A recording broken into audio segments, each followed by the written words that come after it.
तर चला आज निघालो होतो सुपर मार्केटला. ॲक्च्युली किराणा भरायचा होता आणि आम्ही कायम शॉपमधूनच भरतो. बट आमच्या इथे ना फर्स्ट टाईमच डीमार्टसारखं एक सुपर मार्केट ओपन झालं आहे. तर नवीनच आहे ते. तर म्हटलं चला तिथे पण जाऊन बघूया काय काय ऑफर्स वगैरे आहेत. तर आई आणि पप्पा निघाले होते.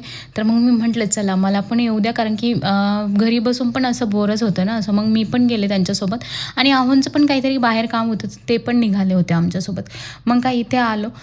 छान होतं, म्हणजे एवढं मोठं पण नव्हतं, मीडियम आहे. जसं की डीमार्ट खूप मोठं असतं ना तसं नव्हतं. बट ऑफर्स वगैरे चांगल्या होत्या, 5% 10% सूट होतं इथे.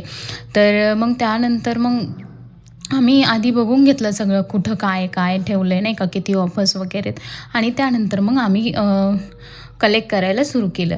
तर मग असं काहीसं आम्ही एवढं सामान घेतलं होतं आणि त्यानंतर बिल वगैरे केलं. घरी आलो आणि त्या दिवशी जे रोपं लावली होती ना मी, अशी झाली होती ते. आणि खरंच गॅलरीमध्ये आल्यानंतर एवढं छान आणि प्रसन्न वाटतं ना, आणि एवढं छान वाटते ना हे रोपं गॅलरीमध्ये ठेवलेत तर.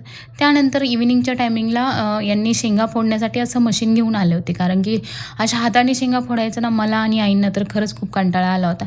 तर मग त्यांना मशीन सांगितलं होतं, तर ते असं मशीन घेऊन आले होते.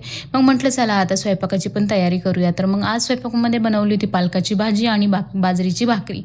तर स्वयंपाक वगैरे रेडी केला आणि सगळे सोबत जेवण करायला बसलो. चला आजच्यासाठी एवढंच, भेटूया नेक्स्ट व्हिडिओमध्ये. तोपर्यंत बाय.